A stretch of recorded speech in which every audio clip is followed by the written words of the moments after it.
Nesse vídeo, contaremos um pouco da vida de um homem a quem se deve um dos eventos mais impressionantes do século XX. Antes, pedimos a você que curta e compartilhe esse vídeo. Caso ainda não seja inscrito no canal, inscreva-se e ajude-nos a levar esse conteúdo gratuito a mais e mais pessoas. Podemos contar com você? Agora, vamos ao nosso protagonista. O homem que com um livro derrubou uma ditadura. Em 14 de fevereiro de 2021, morre aos 92 anos em consequência de complicações da Covid-19, Ion Mihai Pachepa. Este velhinho de nome estranho, praticamente desconhecido no Brasil, viveu uma vida que a esmagadora maioria das pessoas, gente comum ocupada com os afazeres do dia a dia, consideraria improvável e mais associada ao mundo da ficção. Contrariando o senso comum, Ion Mihai Pachepa trabalhou por 27 anos para o serviço de inteligência de uma ditadura, executando roubo de tecnologia, pirataria de propriedade intelectual, concorrência desleal, desinformação, enquadramento de adversários do regime, assassinato de reputação, manipulação, infiltração de agentes, além de ter conhecimento de outras atividades ilegais que envolviam terrorismo, sequestro, tortura, tráfico de drogas e de pessoas, além de homicídio, todos promovidos pelo Estado romeno. Este homem, sentenciado à morte em seu país natal, caçado por sicários de todo o mundo, foi o responsável por iniciar uma cadeia de eventos com um livro que culminou na execução de Nicolae e Elena Ceausescu, casal que por quase 25 anos fez da Romênia seu reino e do povo romeno seu escravo. Nicolae inclusive tinha Hitler como um dos seus grandes ídolos. Queremos com este vídeo não só tornar Ion Mihai Pachepa mais conhecido, ou mesmo homenageá-lo. Esperamos que a história desse homem real, no centro nervoso de um regime megalômano, assassino, conduzido por um casal de psicopatas, apresente à nossa audiência a dimensão da capacidade do mal se entranhar desde as relações geopolíticas até o convívio entre famílias e a tudo arrasar. Pachepa nasceu em 28 de outubro de 1928 em Bucareste, na Romênia. Quando menino, tinha talento para as artes e sonhava em ser pintor.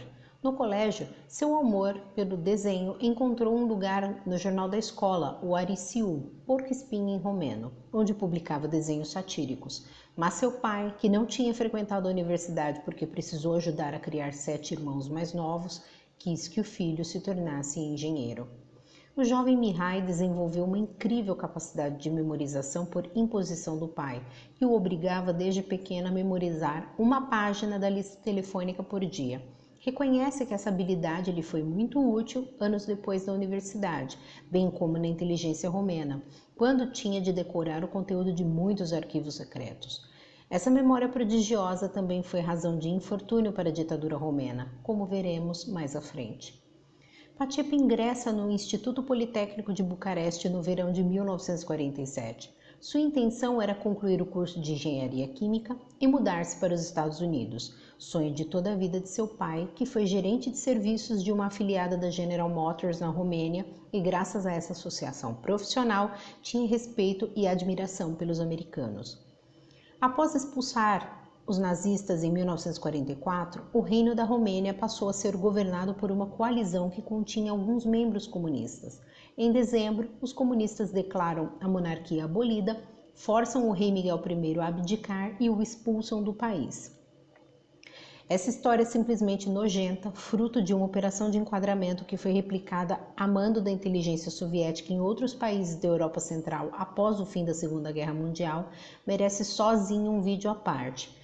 Mas, voltando à vida de Mihai, após a tomada do poder, os comunistas fecham as fronteiras e jogam uma pá de cal em seu sonho.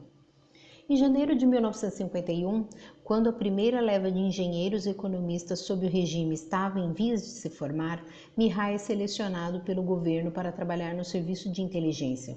Segundo ele, abre aspas, sob um governo comunista, no qual o governo paga toda a sua educação, você realmente não tem chance alguma de escolher seu patrão. O governo decidia onde você teria de trabalhar e ponto final, fecha aspas.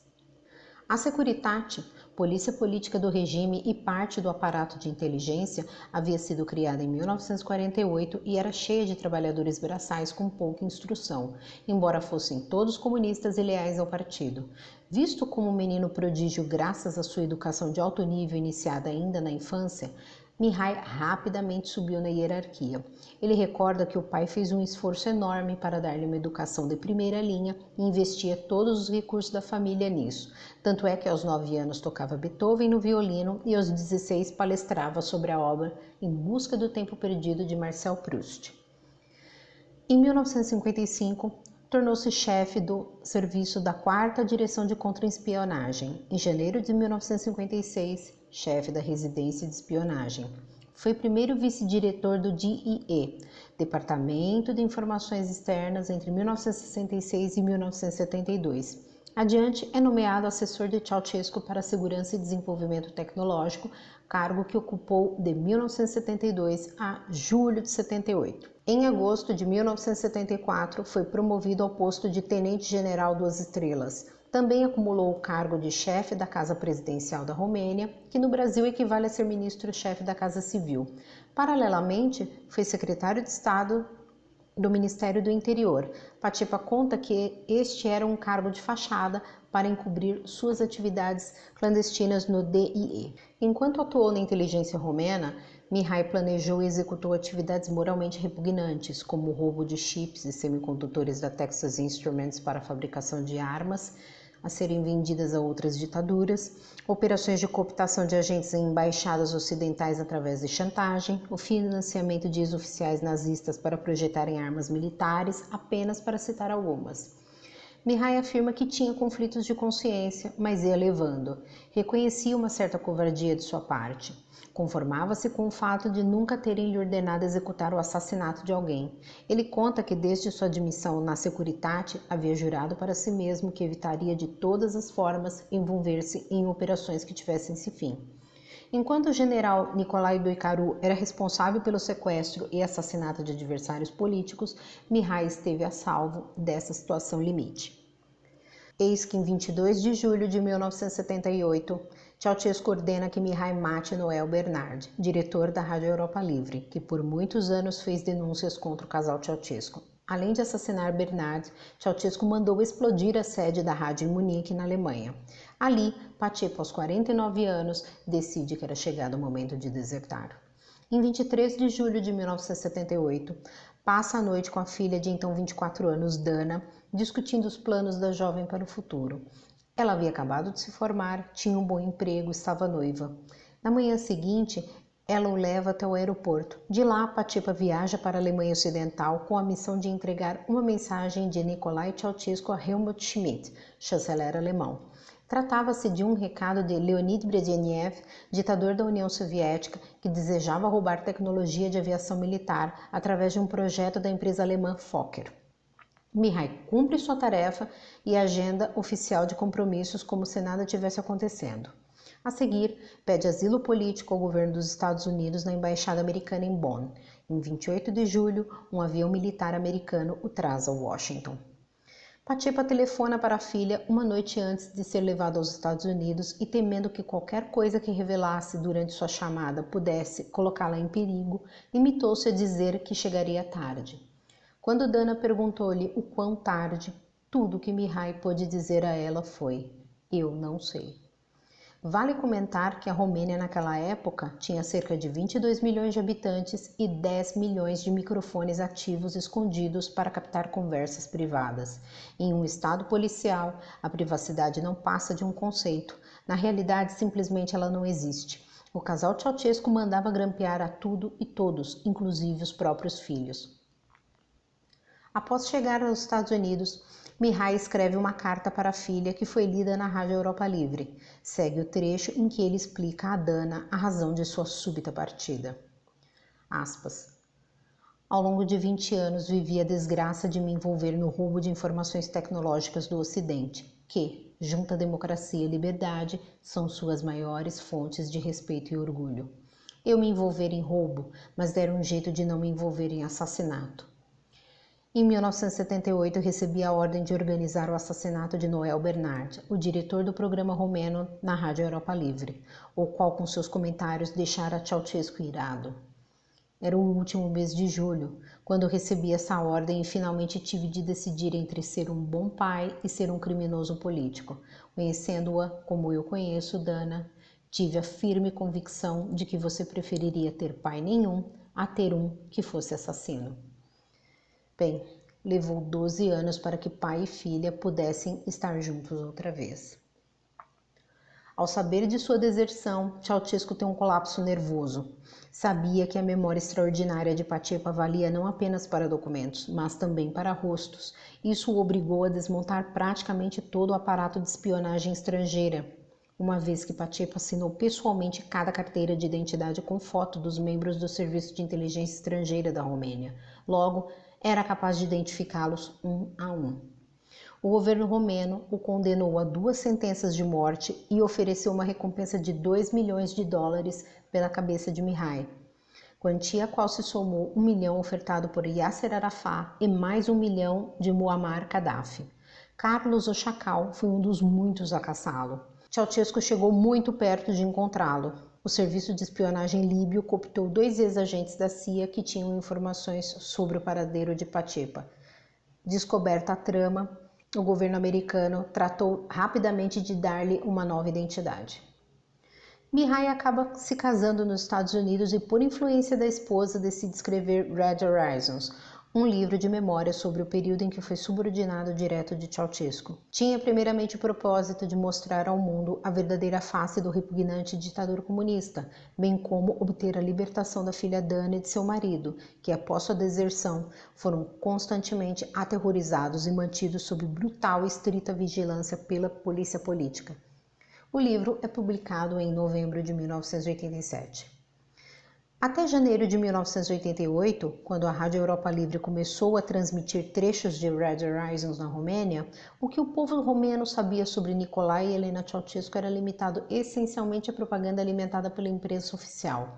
Foi revelador para eles saber que os Ceausescu eram, na verdade, criminosos comuns e assassinos, que estavam profundamente envolvidos em tráfico de drogas, contrabando, roubo e a promoção do terrorismo internacional. O povo romeno soube que os lucros desses negócios sujos estavam sendo gastos por Ceausescu e sua família numa vida de incrível luxúria, enquanto eles estavam sobrevivendo no mais baixo padrão de vida em toda a Europa. É com Red Horizons que começa a Revolução Romena de 1989, a primeira na história a iniciar pelos noticiários e a conquistar as câmeras de televisão. Em dezembro, a Romênia descontente finalmente explodiu rumo à ação. Os líderes do levante romeno contra os Ceausescu foram capazes de mobilizar praticamente toda a sociedade ao confiscar a televisão estatal, fazendo-a de seu quartel-general, e então transmitindo a luta contra o odiado ditador ao vivo, noite e dia. Ceausescu, contudo, defendeu-se com uma ampla, cruel, bem treinada e fortemente armada força de segurança, que usou uma rede secreta de bunkers subterrâneos e túneis engenhosamente estruturados apenas para esse tipo de situação, mas perdeu a guerra no curso de poucos dias. O conflito foi de 16 a 25 de dezembro. Em meio a esse turbilhão de acontecimentos, a polícia secreta sequestra a filha de Mihai com seu marido e os enteados. O plano era levá-los até a fronteira com a Bulgária e lá executá-los, alegando que estavam tentando deixar o país ilegalmente. Quando o rádio transmite a notícia de que Nicolae e Elena Ceausescu haviam fugido, os guardas também fogem. Dana e Radu se escondem até conseguirem refúgio na embaixada americana. Vejam bem, 2 anos após a publicação, o povo romeno caçou os Ceausescu pelas ruas de Bucareste, que foram derrubados e executados em 25 de dezembro. Durante o julgamento, as acusações contra eles vieram praticamente palavra por palavra das informações contidas em Red Horizons. 12 dias depois, Dana e Radu chegam aos Estados Unidos. Para aqueles que tiverem interesse, há registros no YouTube tanto do julgamento quanto da execução do casal Ceausescu. Mihai foi o oficial de mais alto escalão no bloco soviético a buscar asilo político em um país da OTAN. Nos 10 anos seguintes, colaborou com o governo dos Estados Unidos em várias operações contra os serviços de inteligência do bloco soviético. Em 93, publicou O Legado do Kremlin e, em 1999, a trilogia do livro Segurança Preto. Em 2007, publica Programado para Matar, Lee Harvey Oswald, a KGB soviética e o assassinato de Kennedy. Patipa escreveu frequentemente em jornais e semanários ocidentais como The Wall Street Journal, The Washington Times, The Los Angeles Times, The National Review, The American Spectator, The Express. Em junho de 2009, publicou um livro de confissões, O Cara a Cara com o General Yomihai Patipa, resultado da primeira entrevista que concedeu após 31 anos a uma jornalista romena. Seu último livro, Desinformação, de 2013, foi publicado no Brasil e conta com abundância de detalhes como a KGB, com a ajuda dos serviços secretos de países satélites do bloco soviético, criaram a teologia da libertação e infiltraram o comunismo na Igreja Católica, a perseguição contra cardeais considerados opositores incômodos e a operação de enquadramento que transformou o Papa Pio XII, a maior pedra no sapato de Hitler e do nazismo, em seu colaborador. Seus cursos, espionagem técnico-científica e artigos Propaganda Redux tornaram-se objeto de estudo em escolas militares americanas. Bem, terminamos a rápida biografia de Yomihai Patipa, o homem que com um livro derrubou uma ditadura, recomendando fortemente a leitura de seus livros, que consideramos essenciais para compreender importantes fatos da história do século XX do ponto de vista único de um insider. Até breve.